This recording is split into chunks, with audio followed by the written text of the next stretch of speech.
Livre-arbítrio. Será que ele realmente existe?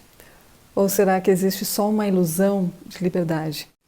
Se realmente existe livre-arbítrio, como ele se relaciona com a ideia de propósito e de destino?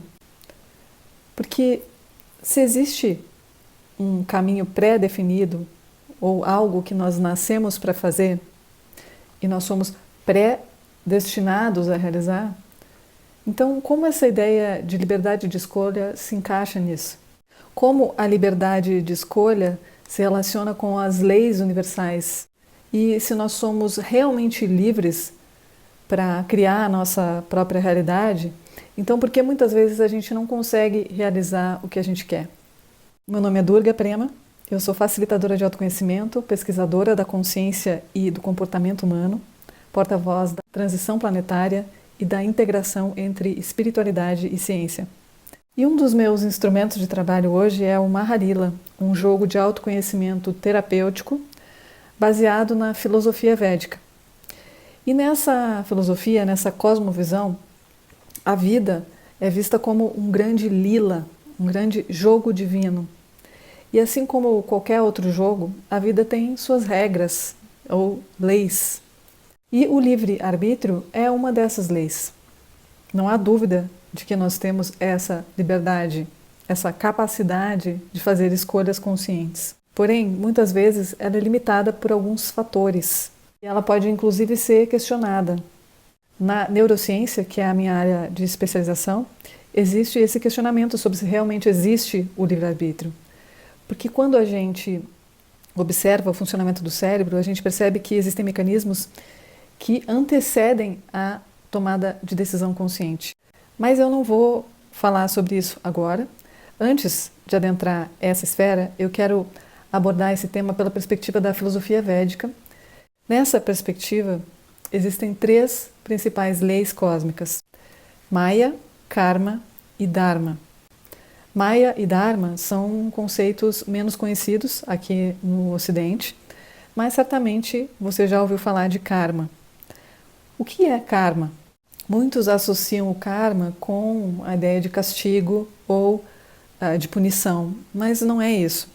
O karma é uma lei de responsabilidade. Karma significa ação, e toda ação tem uma reação. Toda causa tem um efeito, e vice-versa. A lei do karma determina que nada é por acaso, ou seja, tudo tem uma razão de ser, tudo tem um propósito, um sentido de existir. Então, nessa visão, não existe sorte, não existe coincidência e não existe acidente. Tudo, absolutamente tudo, é o resultado de uma dança kármica, de um emaranhamento de eventos que nos leva a inevitavelmente vivenciar as consequências das nossas escolhas. E uma maneira bem simples de traduzir isso é: nós estamos onde nos colocamos. A nossa realidade é um produto das nossas escolhas. Nós criamos tudo o que está acontecendo, tudo que está influenciando a nossa vida hoje. O que você acha disso? Você concorda? Você se sente responsável por tudo o que acontece na sua vida? Se você concorda com isso, então você precisa também assumir que, mesmo que você não lembre quando nem como, você criou essa situação de vida que você está vivendo hoje. Mesmo que você não consiga fazer a relação de causa e efeito, se você está vivendo os efeitos, então você causou isso. Se eu escolhi, se eu criei, eu tenho responsabilidade. Faz sentido? Ok, agora pensa comigo. Se isso é verdade, se eu criei cada detalhe da minha realidade, então eu precisaria assumir a responsabilidade por tudo. Absolutamente tudo que exerce influência sobre a minha vida. E isso inclui, por exemplo, a crise econômica, a situação política e até mesmo a pandemia ou o aquecimento global, por exemplo. E agora? Ainda faz sentido? Agora ficou mais difícil, né? Quando a gente olha por esse ângulo, essa ideia começa a ficar um pouco absurda. Porque Seria muito estranho eu sair dizendo por aí que fui eu que causei a pandemia, ou que fui eu que causei a crise econômica do país. Pode ser que a minha vida financeira esteja em crise, mas eu não posso dizer que eu sou responsável pela crise do país, certo? Certo e errado. Porque na perspectiva da lei kármica, e aqui é importante lembrar que não existem meias leis. As leis cósmicas, que também são leis físicas, são absolutas e se aplicam a tudo e todos. Nessa constituição cósmica não existe privilégio, não existe imunidade jurídica. Aqui não tem como a gente dar um jeitinho. A lei cósmica é uma lei que se cumpre.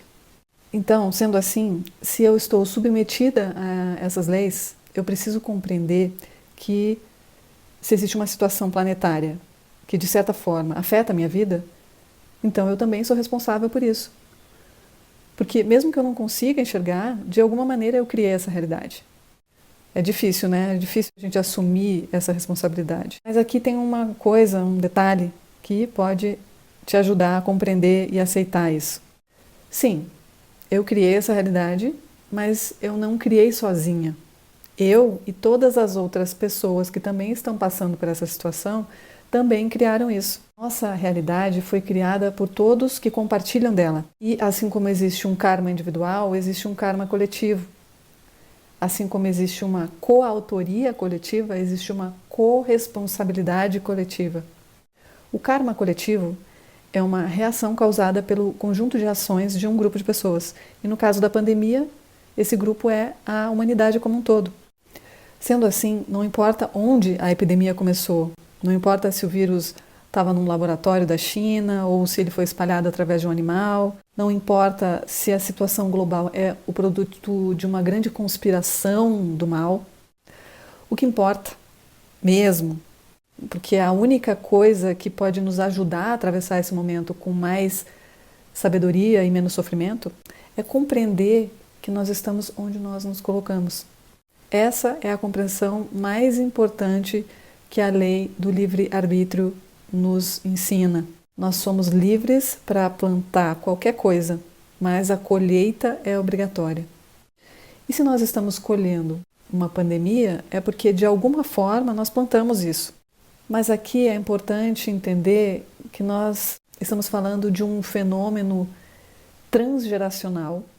Nós estamos colhendo algo que vem sendo plantado ao longo de milênios e considerando que diversas culturas e tradições espirituais antigas previam esse momento de transição planetária e inclusive mencionavam epidemias globais, então nós estamos falando de profecias, nós estamos falando de algo que se relaciona com a ideia de destino.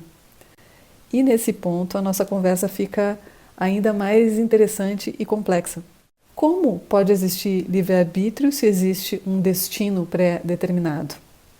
Esse é um ponto que eu vou tratar nos próximos vídeos dessa série sobre livre-arbítrio. Então, dentro dessa análise que nós fizemos até agora, nós podemos dizer que sim, existe livre-arbítrio, mas também existem algumas limitações. Quais são esses limites? Um deles é justamente a sociedade. A coletividade limita a individualidade. O impulso civilizatório que leva o ser humano a se organizar para viver em sociedade limita a liberdade de escolha individual. Tem coisas que a gente só faz porque a gente está em grupo. E tem coisas que a gente não faz só porque está em grupo também. Então existe um limite para a nossa liberdade quando nós estamos em grupo. Outro limite é a própria responsabilidade. Não existe liberdade sem responsabilidade, assim como não existe um efeito sem uma causa. Se toda ação tem uma reação, então, cedo ou tarde, direta ou indiretamente, eu vou precisar lidar com as consequências das minhas escolhas. E isso também é um fator limitante. Nessa perspectiva, o que significa ser livre? Será que ser livre é fazer só o que eu quero, na hora que eu quero e como eu quero? E a gente pode ir mais longe e se perguntar: quem em mim quer alguma coisa? Qual é o impulso interno que me leva a querer algo. Aqui nós entramos na esfera do autoconhecimento. Aqui nós começamos a investigar os impulsos, as forças inconscientes que muitas vezes nos levam a tomar decisões equivocadas. Mas o que são decisões equivocadas? São decisões que provocam processos destrutivos na nossa vida. São escolhas autodestrutivas que geram negatividade e nos fazem criar círculos viciosos de sofrimento. Nesse sentido, liberdade seria poder fazer escolhas conscientes e construtivas. E são muitas as maneiras de olhar para esse tema, que é um tema tão complexo e profundo. E foi por isso que eu decidi fazer uma série de vídeos sobre isso. Então eu queria finalizar esse vídeo pedindo a ajuda de vocês para enriquecer esse conteúdo. Eu queria deixar uma pergunta, né, para você responder e compartilhar comigo a sua resposta. Para você, o que é ser livre? Você é livre? Reflita um pouco. Essa é uma questão bem profunda. E se você quiser, compartilha a sua visão aqui comigo, com a gente, e vai ser muito legal, muito enriquecedor.